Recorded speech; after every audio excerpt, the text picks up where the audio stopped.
Now, Washington Mornings on the Mall. 105.9 FM. At AM 630. WMAL. 637 on WMAL, where Washington comes to talk. Brian Wilson joined today by Larry O'Connor from Breitbart TV. And on the phone is our friend Lanny Davis. Lanny, there's a story out there that has this undercover video attached to it, and it shows a guy, the son of Congressman Jim Moran, Patrick Moran, actually schooling an undercover reporter in how to commit voter fraud. He says all you got to do is you got to fake up a utility bill. You know, maybe find a library card, and you can go out and you can vote in other people's names. Now, look, can't we all agree, as we move away from this story, that it really is time in America to have a photo ID law that requires people to show up with a photo ID and prove they are who they say they are before they cast a ballot in an election? Can't we all agree it's time for that? First of all, if you give me a chance, I just lost my breath that you found one instance of a young man who did something stupid. I just can't recover. Come on. Oh, my God. Talk about overhyping one example of a young man who did something with a misjudgment. You got to just take, not coffee. I think we got to give you the opposite of coffee, maybe a set. Lanny Davis, this is a long litany of reports that have come out. We just had it in Texas. Just one. A voter fraud in the United States that changed an election. Just one.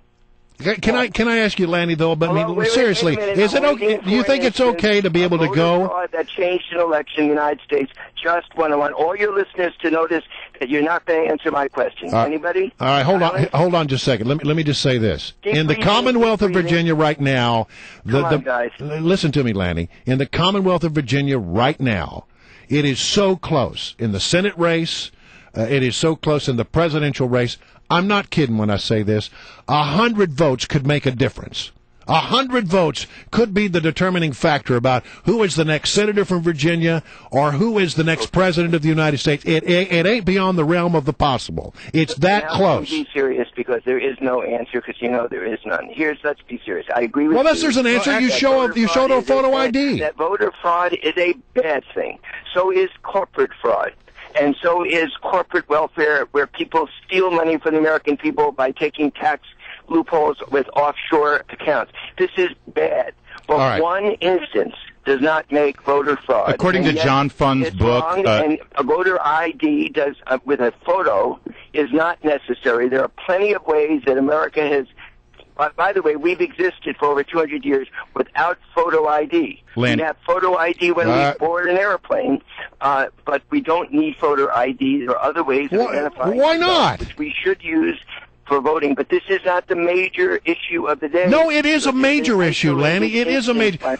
Look, we need to have voter integrity, Lanny. We need to have voter integrity. We need to know that when we cast the most important ballot, we're going to vote. But it doesn't mean it's an egregious problem, to use your respectfully disagree with your adjective egregious. This is one instance. A young man made a mistake. Why is it then, Lanny, that when young and people make mistakes, even Brian, you make mistakes. I have made my share of mistakes, but I've never committed voter fraud or told somebody how to do it. Let me say, Lanny, I just have a problem with the idea of saying that it's somehow, this is what happens when you say you need a photo ID. Well, the first thing that you hear from the other side is, well, you're racist.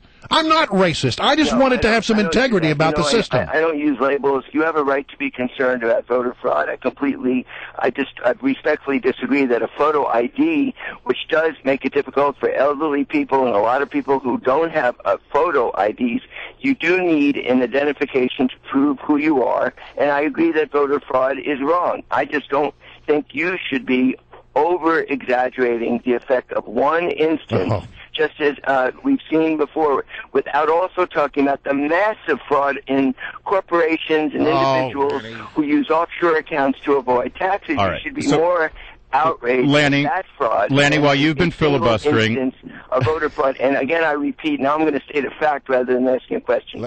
There has never been, to date, an instance of voter fraud that we know of, because there's no way to check and find out. Lanny, reading now from Human Events, in one of the few cases in which an election was overturned because of voter fraud, the Tennessee State Senate voided the results of a September 2005 special state Senate election in which Democrat Ophelia Ford was initially elected over Republican Terry Rowland by 13 votes. The results were thrown out on a 26-6 bipartisan vote after allegations of election wrongdoing that included voting by felons and non-residents of the district. There's your answer. It took me 2 minutes while you were filibustering Brian. Okay. Well, if you tell me that voter fraud would have been solved by voter ID, I remember in the old days, Mayor Daley used to stuff the ballot box allegedly with people who were dead in cemeteries. So, of course, in American history, there have been instances of voter fraud. But the use of a voter ID, and Lanny, not one instance, certainly in our modern memory, you may be able to find instances here and there, but not Lanny, I have heard you wax poetic. Affected a significant. I understand. Lanny, I've heard you wax poetic about the wonders of Western Europe and all the great social programs they have, the light rail and the health care that other countries have. We're always envious of all the things that other countries have. All those other countries have voter ID, photo ID. Why aren't you envious of their voter integrity? What other countries have photo ID? Are you kidding me? South Africa, France, Great Britain, Germany, Italy, pretty much most of the Western nations have it. Well, I'd like to check that fact out, but I would say that we have been able to find alternatives. And in fact, the current law says even those states that require photo ID, the current law says that if you don't have photo ID and you have an alternative method to prove who you are, you don't need photo ID. The problem with photo ID is a lot of elderly people do not have photo ID, and they're not going to exclude them. He successfully has avoided Benghazi in this conversation. Listen, we got to leave it right there. Lanny, thanks a lot. All right, let's get off that back, guys. It's just one instance. No, it's not. And I feel sorry for this young man who made a mistake. I feel sorry for our voter rolls. Yeah, I do too. Well, look, we got to go. 6:44.